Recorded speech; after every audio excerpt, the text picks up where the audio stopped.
1000 kilometre ദൂരം ഒറ്റപ്പറക്കൽ പറന്ന് തിരൂർ നടുവിലങ്ങാടി സ്വദേശി പി ഷാനവാസിന്റെ 2 വയസ്സുകാരൻ റേസിംഗ് ഹോമർ പ്രാവ് സുരക്ഷിതനായി വീടണഞ്ഞു. 28 മണിക്കൂർ കൊണ്ടാണ് അവൻ 1000 കിലോമീറ്റർ ദൂരം താണ്ടിയത്. വെറുതെ 28 മണിക്കൂർ പറക്കുകയല്ല. പ്രാവ് പറത്തൽ മത്സരത്തിൽ റേസിംഗ് ചാമ്പ്യനായാണ് ഹോമർ തന്റെ യജമാനന്റെ കൈകളുടെ ചൂടിലേക്ക് ചേർന്നിരുന്നത്. തങ്ങളുടെ അരുമകളെ മഹാരാഷ്ട്രയിലെ ഥാനെയിൽ നിന്ന് പറത്തിവിട്ട ഉടമകൾ വീട്ടിൽ തിരിച്ചെത്തും മുൻപേ ജേതാക്കളായ പ്രാവുകൾ തിരിച്ചെത്തിയിരുന്നു. മലബാർ റേസിംഗ് പിജിയൻ ക്ലബ്ബും കേരള റേസിംഗ് പിജിയൻ ക്ലബ്ബും സംയുക്തമായാണ് പ്രാവ് പറത്തൽ മത്സരം നടത്തിയത്. ഥാനെയിൽ നിന്ന് 56 കിലോമീറ്റർ അകലെ കുഡൂസിൽ നിന്ന് ഫെബ്രുവരി 19 രാവിലെ 8 മണിക്കാണ് മറ്റ് 79 പ്രാവുകൾക്കൊപ്പം റേസിംഗ് ഹോമറും പറക്കാൻ തുടങ്ങിയത്. റോഡ് മാർഗം കുഡൂസിലെത്തി നിശ്ചിത സമയത്ത് എല്ലാവരും പ്രാവുകളെ കൂട് തുറന്നുവിട്ടു. ഉടമകൾക്കു മുന്നേ പ്രാവുകൾ തിരിച്ചെത്തി. ഫെബ്രുവരി 20 പകൽ 11:58. ട്രോഫിയും ചെറിയൊരു തുകയും മാത്രമാണ് സമ്മാനമെങ്കിലും ഇതൊരു ക്രേസാണ് ഈ പ്രാവുടമകൾക്ക്.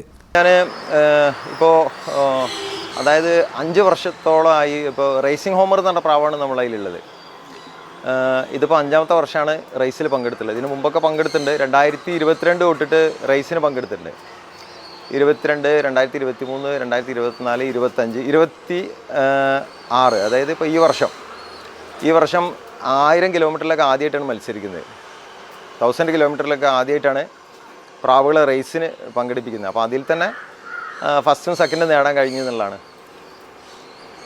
പിന്നെ അത് മാത്രമല്ല, കേരളത്തിൽ ശരിക്കും പറഞ്ഞാൽ നല്ലൊരു വെലോസിറ്റിയിൽ, അതായത് സെക്കൻഡ് ഡേ പ്രാവിനെ വിട്ട് 2ാം ദിവസം തന്നെ നേരത്തെ തന്നെ പ്രാവുകൾ വീട്ടിലേക്ക് തിരിച്ചെത്തി എന്നുള്ളതാണ്. പങ്കെടുക്കാൻ തുടങ്ങിയിട്ട് 2022 തൊട്ടുണ്ട്. അപ്പോൾ നമുക്ക് MRPC എന്ന് പറയുന്നൊരു ക്ലബ്ബുണ്ട്, മലബാർ റേസിംഗ് പിജിയൻ ക്ലബ്ബ് എന്ന് പറയാം. മലപ്പുറം ജില്ലേനെ ബേസ് ചെയ്തുകൊണ്ടുള്ള ക്ലബ്ബാണ്. അപ്പോൾ അതിൽ 2021 നവംബറോട് കൂടിയിട്ടാണ് ഞാൻ ജോയിൻ ചെയ്യുന്നത്, ഈ ക്ലബ്ബിൽ ജോയിൻ ചെയ്ത് 2022 തൊട്ട് ഇങ്ങോട്ട് തുടർന്നുള്ള 5 വർഷം തുടർച്ചയായിട്ട് റേസിൽ പങ്കെടുത്തിട്ടുണ്ട്.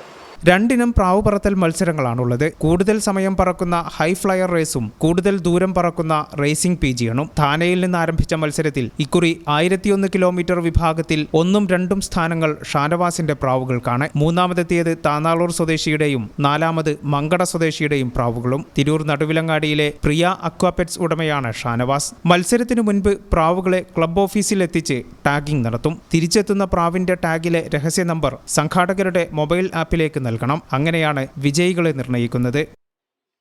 ഈ channel news Tirur. BSc optometry ഒരു പ്രൊഫഷണൽ കോഴ്സാണ്. ഇതൊരു പ്രാക്ടിക്കൽ ഓറിയന്റഡ് കോഴ്സും കൂടിയാണ്. ക്ലാസ്സിൽ പഠിക്കുന്നതിനേക്കാൾ ക്ലിനിക്കൽ എക്സ്പോഷർ കൂടുതൽ വേണ്ടൊരു മേഖലയും കൂടിയാണ്. അൽസലാമ ഐ ഹോസ്പിറ്റലിൽ ആവശ്യത്തിലധികം ക്ലിനിക്കൽ എക്സ്പോഷർ നമുക്ക് ലഭിക്കുന്നുണ്ട്. അതുകൊണ്ട് തന്നെ വേഗത്തിൽ പഠിക്കാൻ പറ്റുന്നു, എല്ലാം മനസ്സിലാക്കാനും പറ്റുന്നു.